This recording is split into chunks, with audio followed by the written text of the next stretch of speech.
पहले कई काम किए, कई बिजनेस किए, नेटवर्क मार्केटिंग का भी किया था, क्योंकि शुरू में नेटवर्क मार्केटिंग के बारे में हम कुछ जानते ही नहीं थे। जो जैसा बताता है वैसा ही मानते थे। हम सबके साथ शुरू में होता भी ऐसे ही है, क्योंकि हमारे परिवार में तो किसी ने नेटवर्किंग की नहीं थी। इसके फ्यूचर और विजन के बारे में कोई जानता नहीं था। तो जैसी लोगों ने राय दी, जैसा लोगों ने बताया, हमारी नॉलेज वैसी ही थी। और अगर आपको कोई गलत नॉलेज दे देता है किसी चीज के बारे में, और उस चीज के बारे में जब दूसरा व्यक्ति आपसे पूछता है, तो जैसे आपके पास इनपुट है आप वैसा ही बता देते हैं। मुझे ये बताया गया था कि ये अच्छे लोगों का काम नहीं है। मुझे ये बताया गया था कि जब कंपनियों का सामान नहीं बिकता तो इस तरह से बेचते हैं। मुझे बताया गया था कि इसमें अपने लोग फंसते हैं। मुझे बताया गया था कि कोई रिश्तेदार मित्र उनको फंसा देते हैं।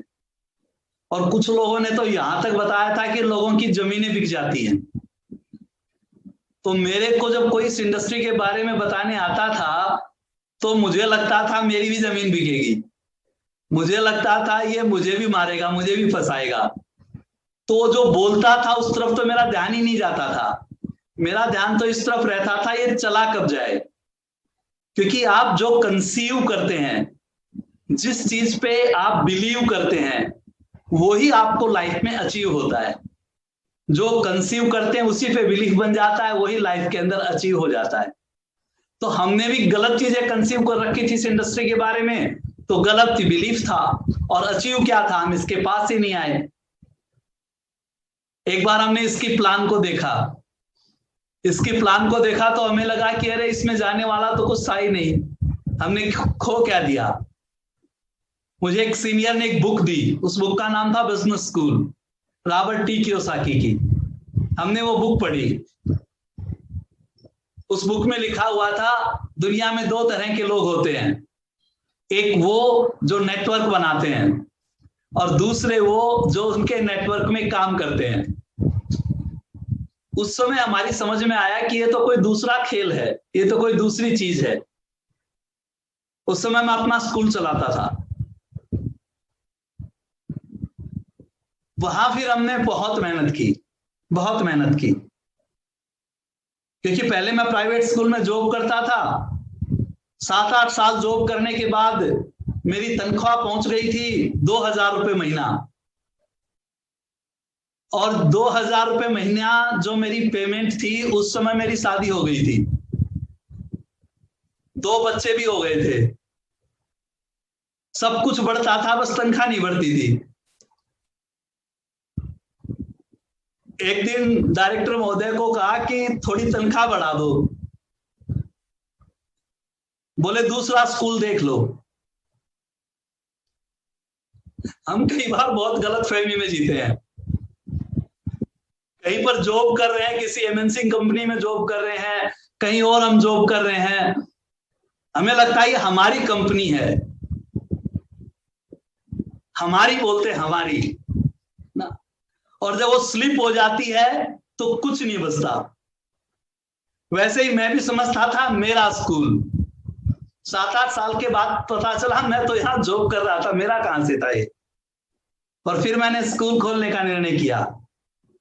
और एक कोई सरकारी बिल्डिंग थी, किसी की धर्मशाला थी गांव में। उस समय हरियाणा में आप ऐसे खोल सकते थे स्कूल। तो मैंने उस बिल्डिंग को ठीक किया, उस पर कुछ इन्वेस्टमेंट किया और वहां मैंने अपना एक स्कूल शुरू किया। 2 साल के बाद हरियाणा गवर्नमेंट के नए कानून आ गए और बोले इतने बाई इतने का रूम चाहिए, इतना ग्राउंड चाहिए, इतनी ये चाहिए, इतनी वो चाहिए। इसे बोलते हैं सिर मुंडवाते ही ओले पड़ना। ये हमारे साथ हुआ। अब हम कहीं के नहीं थे, ना इधर के ना उधर के। उस समय ये इंडस्ट्री मेरे पास आई थी और हमने बहुत काम किया वहां भी। वहां मैंने 7-8 साल काम किया और कंपनी के टॉप 10 में आ गया। मेरी सीढ़ियां लॉन्च हुई, पूरे हिंदुस्तान में जाना हुआ। मैं गांव से रेवाड़ी में आके रहने लग गया था। मैंने अपना फ्लैट ले लिया था, स्कॉर्पियो गाड़ी मेंटेन करता था, मेरे बच्चे डीपीएस में पढ़ते थे। Life is cool. मुझे लगता था कि अब मजा आ जाएगा, क्योंकि मैंने सीखा था कि 5 साल आपको भर्ती करनी है, सीडिंग करनी है 5 साल। अगले 5 साल डुप्लीकेशन होगा और नेक्स्ट 5 साल मल्टीप्लीकेशन होगा, और जो असली पैसा है वो 10 साल के बाद आता है, या हम अपनी भाषा में कहें डायमंड शिप के बाद आता है। तो वो जब आएगा, जब आपके एसेट्स बननी शुरू हो जाएंगी, तो फिर लाइफ में चैलेंज नहीं रहेगा। तो अभी तो मैं उस प्रोसेस में चल रहा था और अचानक गड़बड़ हो गई। कई बार आपकी सीढ़ी जिस छत के लगी हुई है, और जब आप उस छत के बिल्कुल पास पहुंचने वाले होते हैं और वो छत ही चली जाती है, और उस कंपनी के साथ मिस हैपनिंग हुई, और उस समय मुझे लगा कि मैं कहां आ गया, अब मैं क्या करूं। एकदम से जीरो पर आ गया। जो जितनी ऊपर से गिरता है ना, चोट उतनी अच्छी लगती है। मेरे बड़े भाई सेल टैक्स ऑफिसर हैं, बोले कोई ट्रेडिशनल काम कर लो। 4, 5, 6 महीने तो ब्रेन ने काम ही नहीं किया। मैं घर पे रहता था और टीवी का रिमोट रहता था मेरे पास। पानी का गिलास नजदीक होता था तो शायद वो भी नहीं उठाया जाता था। उस समय मुझे समझ में आता था कि वास्तव में लोगों को जब वो परेशानी में होते हैं तो थोड़ा सा काम करने में भी कितना स्ट्रगल करना होता है। ये चीज उस समय मेरे समझ में आ रही थी।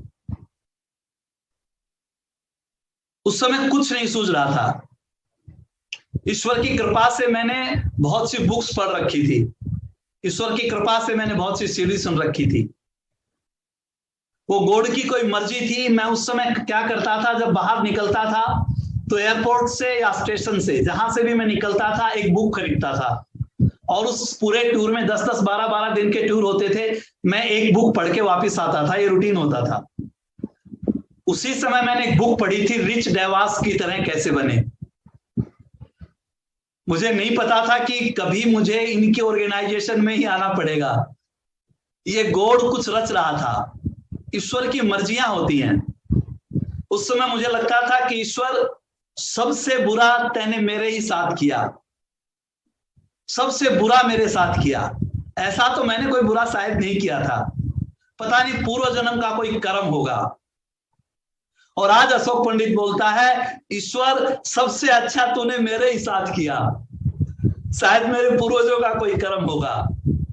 फ्रेंड्स, आपकी लाइफ में कोई उतार चढ़ाव आ रहा है, कोई परेशानी आ रही है, आपको आज की दिखाई दे रही है, ईश्वर को आपका भविष्य दिखाई दे रहा है।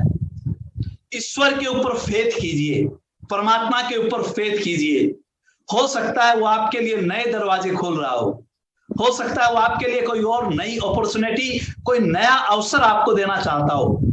इसलिए घबराने की जरूरत नहीं है। मैंने ये सीखा, और उस समय ये बिजनेस मेरे पास आया, और उस कपल जो मेरे मेंटर हैं, जिनका नाम धर्मेंद्र और मीनाक्षी राणा है, उन्होंने हमारा हाथ पकड़ा। उन्होंने हमें कहा, हम आपके साथ हैं। जब कोई नहीं कह रहा था कि हम आपके साथ हैं, उस समय उस कपल ने हमारा साथ दिया। उन्होंने कहा, हम आपके साथ हैं, हम आपके सपनों को पूरा करने में आपका सहयोग देंगे। और मैंने इस एमवे को ज्वाइन किया। फ्रेंड, इतनी तो कॉमन सेंस मेरे में आ गई थी कि जब आपको अगला कदम उठाना है तो पहले से अच्छा उठाइए। एमवे के बारे में एक डर तो था कि प्रोडक्ट बहुत महंगे हैं, एक डर तो था विदेश की कंपनी है, एक डर तो था बड़ा हार्ड है, एक डर तो था कि बहुत बड़े लोग करते हैं इसको, ये केवल शहरों में चलता है, गांव में तो चलता ही नहीं है। और मेरा 90% बिजनेस ही गांव का था। तो मुझे ये डर लग रहा था कि कहीं गड़बड़ ना हो जाए, पर और कोई ऑप्शन नहीं था। कई बार लोग मुझसे पूछते हैं, एमवे क्यों ज्वाइन किया आपने? क्या आपने एमवे की पूरी स्टडी की थी? क्या पूरा अध्ययन किया था एमवे का? नहीं फ्रेंड, मैंने कोई अध्ययन नहीं किया था। मैंने इतना अध्ययन किया था कि ये नेटवर्क मार्केटिंग की पूरे दुनिया की पहली कंपनी है। मैंने इतना अध्ययन किया था, ये 100 देशों में है। मैंने इतना अध्ययन किया था कि इसको आधी सदी हो गई चलते हुए। मैंने इतना अध्ययन किया था कि जो कंपनी 100 देशों के कानूनों को मानती है, जहां एक बार भी बंद नहीं हुई है, वहां चल रही है। अशोक पंडित के समझ में आए या ना आए वो अलग बात है, बट इसमें कोई खास बात जरूर है। सारी दुनिया की कंपनियां बंद हो जाएंगी तब एमवे का नंबर आएगा। इसलिए मैंने एमवे ज्वाइन किया था। यह सोचकर मैंने एमवे ज्वाइन किया था कि मुझे एमवे के लायक बनना है। मुझे कोशिश करूंगा कि मैं एमवे के लायक बनने की, और एमवे के लायक बनने के लिए मैंने फिर सारे काम शुरू किए। मैंने जिस दिन मेंटर माना अपने गुरु को, उस दिन मैंने कह दिया था कि आप जो बोलेंगे, जैसा बोलेंगे, मैं वैसा करूंगा। मुझे आप एज ए डिस्ट्रीब्यूटर ट्रीट करना। थैंक्स गॉड, हर सप्ताह पेस मीटिंग मेरे घर पे होती थी रेवाड़ी में। हर थर्सडे को धर्मेंद्र और मीनाक्षी राणा मेरे घर पे होते थे। 2 कपल्स आए तो भी, 4 आए तो भी, 6 आए तो भी। कई बार मैं हैरान होता था कि एक कपल गुड़गांव से 50 किलोमीटर दूर मेरे पास आता है। मैं बिजनेस तो कुछ भी नहीं कर रहा, मैं लोगों को बुलाता हूं, लोग नहीं आते। मैं कई बार उनसे पूछता था, आपकी इतनी इन्वेस्टमेंट हो जाती है, आपका इतना खर्चा हो जाता है, फिर यहां पे क्यों आते हैं? प्रॉफिट तो कुछ भी नहीं होता आपको। और वो कहते थे, जब तक अशोक पंडित खड़ा है हम आएंगे। और तुम्हें अशोक पंडित दिखाई देता है, मुझे करोड़ों की मेरी इंडस्ट्री दिखाई देती है। मैं अपनी अरबों रुपए की इंडस्ट्री एसेट्स बनाने के लिए रेवाड़ी में आता हूं।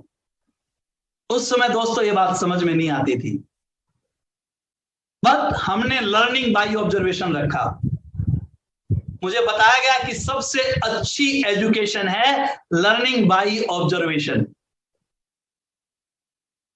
मैंने उन दोनों को मेहनत करते बहुत देखा है दोस्त, बहुत मेहनत करते देखा है। आज भी बहुत मेहनत करते हैं। आज भी उनकी फोटोज आती हैं कि हमने सुबह से शाम तक 6 मीटिंग्स की।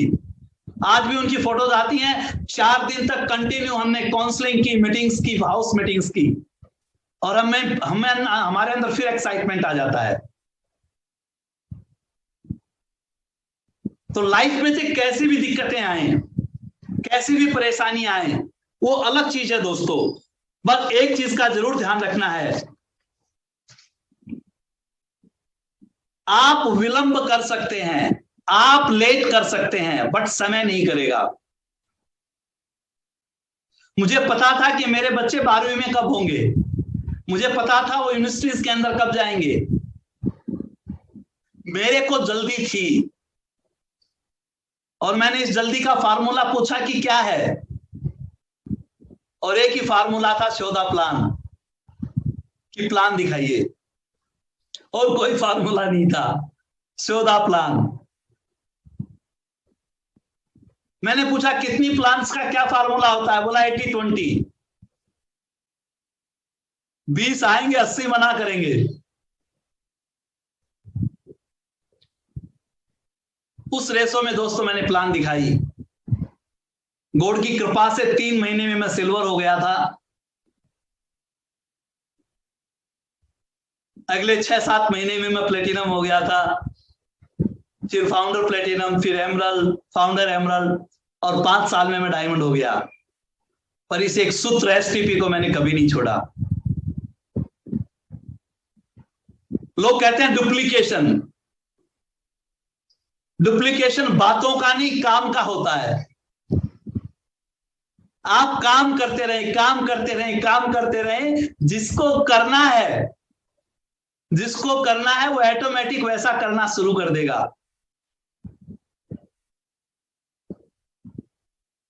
सोचा ही नहीं था जिंदगी में ऐसे भी फसाने होंगे, रोना भी जरूरी होगा और आंसू भी छिपाने होंगे। बड़ा पेन होता था दोस्तों उस समय जब 1 बाय 1 लोगों के पास जाते थे। हमने तो सपने बहुत बड़े बना लिए थे, और फिर जीरो पर आकर एक एक बंदे को प्लान दिखाना। और नया प्रोस्पेक्ट तो जैसे बोलता है वैसे ही हमें भी बोलता था कि ये चलेगी नहीं चलेगी, प्रोडक्ट महंगे हैं, प्रोडक्ट सस्ते हैं, वही चीजें हमें सुनने को मिलती थी। सेम वही चीजें हमारे साथ थी। फाइनेंशियल स्ट्रेस था, खर्चे वो के वो थे। उस समय मैंने फ्लैट ले रखा था, उसकी 1 लाख रुपए की किस्त जाती थी। मैं स्कॉर्पियो मेंटेन करता था, इनकम 0 हो गई थी।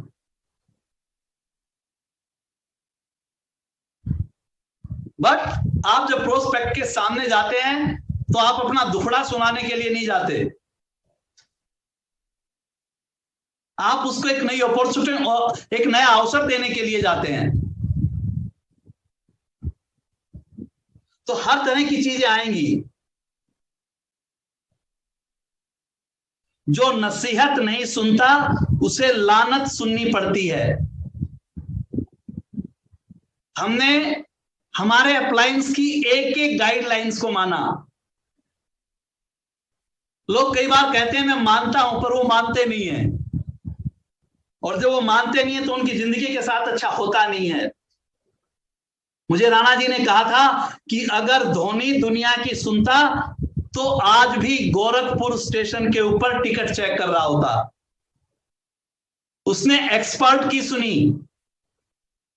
जब तक आप एक्सपर्ट्स की नहीं सुनते बात नहीं बनती दोस्त।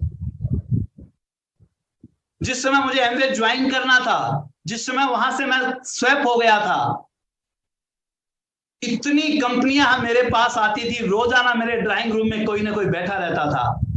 लोभ लालच पता नहीं क्या क्या चीजें थी, बट मुझे पता था लालच बुरी बला है। ऑनेस्टी थी दिमाग में। मुझे सिखाया गया था ये बिजनेस ईमानदार लोगों का है, ये बिजनेस मेहनती लोगों का है। जो ईमानदारी से मेहनत करेंगे वो इस बिजनेस के अंदर सफल हो पाएंगे। कुछ चीजें अकड़ की वजह से नहीं, बल्कि आत्म सम्मान की वजह से छोड़नी पड़ती हैं। ईगो में और सेल्फ रेस्पेक्ट में फर्क है दोस्त। मैं डरता था कि वापस मुझे कहीं गांव ना जाना पड़ जाए। मुझे डर लगता था कि अगर मेरे ये बिजनेस नहीं हुआ, अगर मैं यहां कामयाब नहीं हुआ तो मैं कहां जाऊंगा। ये मेरे दिमाग के अंदर 24 घंटे चलता रहता था। जिसने जैसा सोच लिया हम वैसे हैं, बाकी मेरा रब जानता है कि हम कैसे हैं। मुझे पता था कि मेरी मंजिल क्या है। मुझे पता था कि जब हिंदुस्तान के अंदर एक बंदा भी डायमंड जा सकता है तो अशोक पंडित क्यों नहीं जा सकता। मुझे पता था कि इस एसटीपी को दिखाने से अगर डायमंड जाया जा सकता है, इस प्रोडक्ट को यूज करने से अगर डायमंड जाया जा सकता है, तो मैं क्यों नहीं जाया जाता। तो मुझे पता था कि मैं भी आराम से डायमंड जा सकता हूं। दोस्त,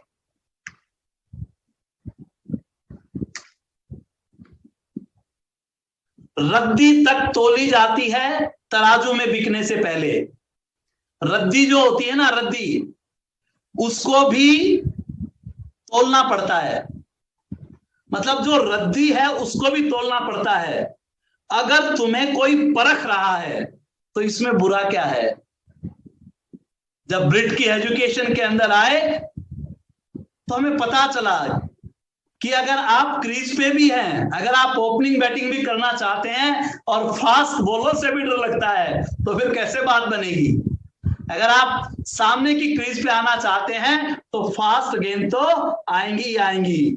जब जीत की जिद हो जाए तो दोस्तों घाव मायने नहीं रखते। अभी ओलंपिक के अंदर आपने देखा होगा, एक कुश्ती थी और हाथ को काट लिया, घाव आ गया। और आप एक नहीं, किसी भी एथलेटिक्स से पूछिए, किसी भी गोल्ड मेडलिस्ट से पूछिए, कितनी इंजरी उनको हुई हैं, कितनी इंजरी हुई हैं, उसके बाद जाकर वो गोल्ड मेडलिस्ट बने, उसके बाद जाकर वो विनर बने। हमें क्या इंजरी होगी बॉस। हमें एक ही इंजरी हो सकती है कि लोग ना बोल देते हैं। एक इंजरी हो सकती है कि हम 10 लोगों को कॉल करें और एक आदमी मीटिंग में आए। हो सकता है कभी एक भी ना आए।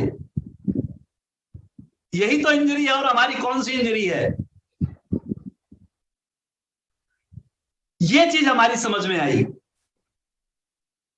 इसलिए हमने अपने काम को किया। Success requires both urgency and patience. Success के लिए दोनों चीजों की जरूरत है, अर्जेंसी भी चाहिए और पेशेंस भी चाहिए। अगर अर्जेंसी नहीं है तो बिजनेस नहीं होगा। और पेशेंस, धैर्य भी जरूरी है। कई बार लोग पेशेंस को पता है क्या समझते हैं, मैं जी पेशेंस से जाऊंगा आराम से डायमंड। पेशेंस का मतलब क्या है, प्लान नहीं दिखाऊंगा, मीटिंग में नहीं जाऊंगा, किताब नहीं पढ़ूंगा, आराम से जाऊंगा। भैया ये पेशेंस नहीं है। मैं भी शायद कभी ऐसी इसी चीज को पेशेंस मानता था। राणा जी ने बताया पेशेंस का मतलब ये है, आप रोजाना का काम रोजाना कीजिए और फिर धैर्य रखिए। रोजाना का काम रोजाना कीजिए, फिर धैर्य रखिए।